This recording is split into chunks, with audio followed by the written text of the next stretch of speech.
I'm at a concert, the roaring of the crowd makes me feel connected. When you're surrounded by thousands of people, you feel like you're part of a community, of a whole. Nothing feels wrong. I did feel a lot of release when I went to see Brand New live, and there was hundreds of people there. It was a sold-out show. The Sound Academy in Toronto was completely packed. So every single person was singing along, everyone was pushing, not even in a bad way, but like in a good way just to try and get closer.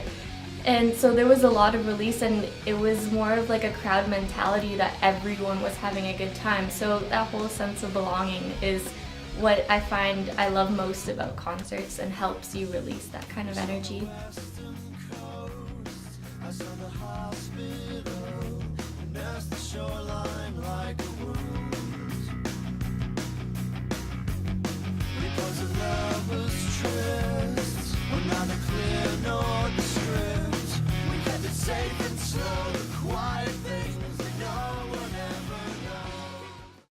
Just knowing that there's people who might even feel the same way as you, especially about this band, was something definitely important to me. It's just the fire, like the fuel behind it. You can learn music, but you can't really feel music if there's nothing behind it. Started playing the guitar a lot more. I even tried playing a few shows, got together with another girl who liked to sing, and we played shows together. And that was something that was really important to me because that was the first time I actually put myself out there. And it was definitely something that I grew from as well.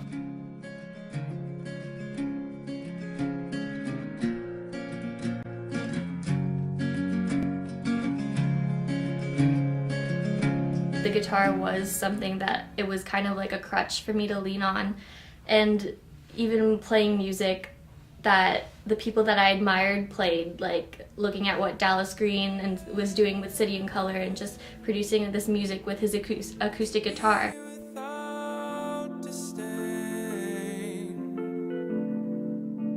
How can I instill such hope but be left with none of my own?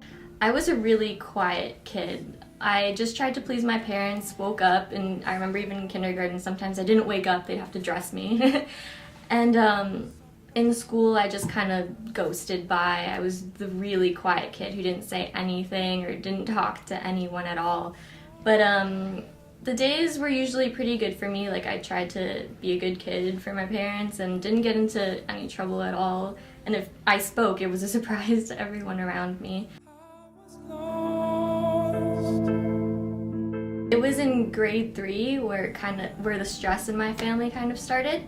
What happened was my mom's cousin moved to the country and babysat us for a very long time, and eventually my dad started cheating on my mom with her, and it just tore my whole family apart. When I woke up, I was being carried into the van by my mom, and she just drove me and my brothers away. And we were at my grandparents' house, and the rest was just a blur. It was just disappointing to see that like someone who's supposed to be there for you, who's supposed to like keep the structure in the family and like hold things together, just willingly throw it all away.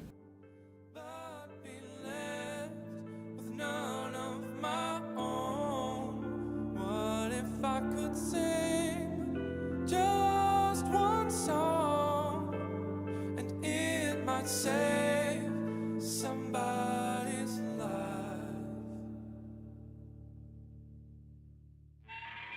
I stopped kind of talking to him about personal things. We weren't close in the sense where I'd ask him for advice, and he didn't really know what was going on in my life. So it was just cut off emotionally, I guess, from that point when I was about 8 and realized that, well, maybe he's not someone I want to talk to. But eventually that just grew worse and worse as I grew up.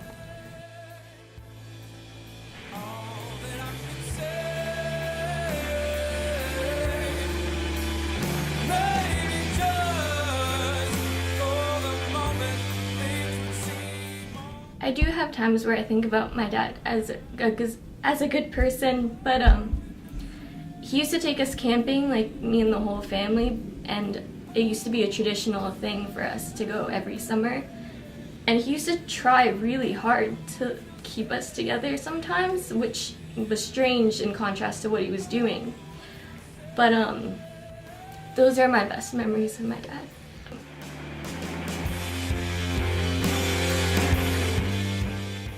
I tried living in Guelph for some time, and it was good for me to get some sort of independence and get out there, but eventually I just gave in and lived with my dad and said, I need to graduate with my friends, I'm gonna suck it up.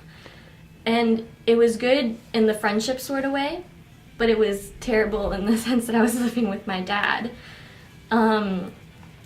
Because of that, I started to get really anxious in high school. There would be times in class where I just stopped breathing and start panicking, and I'd be like, I need to get out of here and need to leave. In high school, I was diagnosed with depression. The guidance counselors could easily see it. My family doctor could easily see it. My family initially didn't even want me on medication, but doctors did prescribe pills, and my guidance counselor did recommend taking something to help me cope. When you're depressed, it just feels like there's a cloud hanging over your head 24/7, and anything that happens outside of your bubble, you can't feel it. It doesn't affect you, you don't pay attention. I stopped talking to my friends, I stopped going out, and I stopped doing homework, I stopped going to class. There was a turning point in my life where I guess one night in the summer I stayed out really late with my friends and just didn't care about what my dad thought because I just didn't want to be there. And I figured he didn't even deserve like my respect in that sense. And I came home late that night, and in the morning he just made unnecessary comments and made comments like I was being a prostitute at night or something. And eventually I just felt uncomfortable, so I went up to my room and I just hid there. And he took away my phone, my laptop, and we started arguing, and it just escalated, and eventually he just hit me in the face. He punched me in the face, and I saw a white light. I stumbled to the floor, and I decided that I wasn't going to be afraid. And so I said, maybe it wasn't the right thing to say, but I said, go ahead, do it again.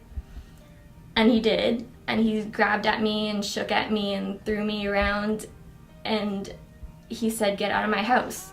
And I said, well, okay, I will. So I started packing up my stuff, and eventually he walked away and came back and said, you're staying. And I said, no, you told me to get out, and I think that's the best thing to do, so I'm gonna get out. My brothers are starting to realize it now. My brother, who's 3 years younger than me, is starting to talk back. He wants to leave, he wants to move out, and he's still so young. It's just so, it makes me sad to see someone who's just still that young and have to go through that stress. But he never went away with me.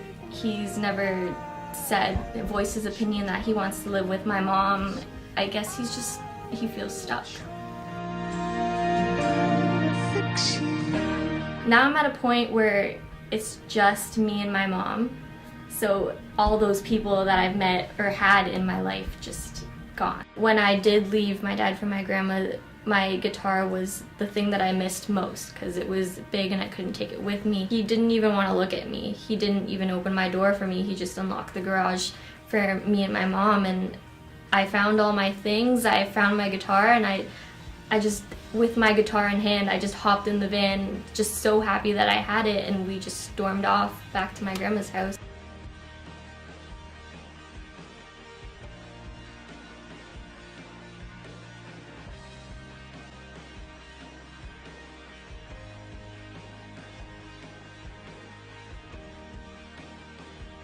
So I did choose music over pills or any prescriptions because music was my drug.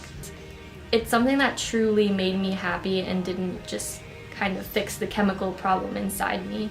I just wanted music to be something more of an escape. So he was something completely separate from that, and music was my own thing, and it was just my pathway and my route.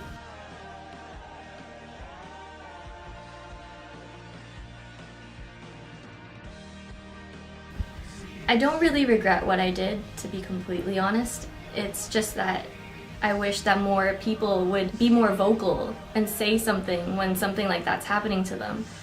But I do wish I could tell him that, like, I get that he tried. Like, he tried to be a good dad sometimes and tried to, like, take us out camping, like, provide for us, but it's something that he needed to work on and he never did. I feel like my dad made me a stronger person because I want to be a journalist when I grow up. I don't know what stream, like I want to be on TV or the radio or just like making my site Substruck News bigger. And I just want him to say, like, that's my daughter and I messed up. Recently I established my own music news publication called Substruck News, and it was basically my outlet to write about music, to review music, live shows, interview bands, write about music news, and it was just a topic that I loved so much that it kept going and it kind of escalated, and now we have contributors that submit work on their own time. So I find that it's going pretty well, and we're interviewing bands that we love and that people love as well, so it's rewarding to see that it's a good outlet for other people too.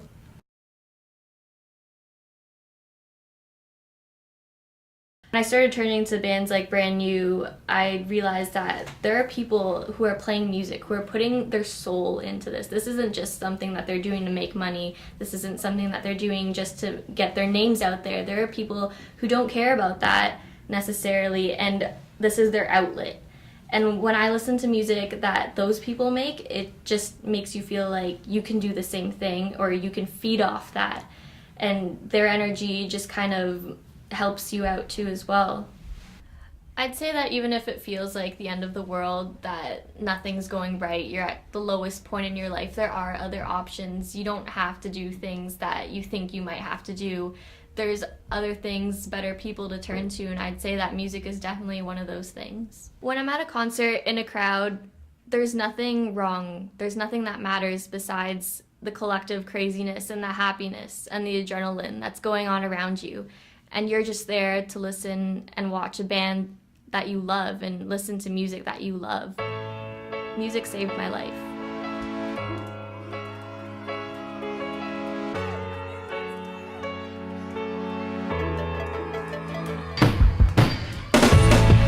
Yeah, it's all alright. I guess it's all alright. I got nothing left inside of my chest, but it's all alright. Yeah, it's all alright. I guess it's all alright. I got nothing left inside of my chest, but it's all alright. Well, I got the call as soon as the day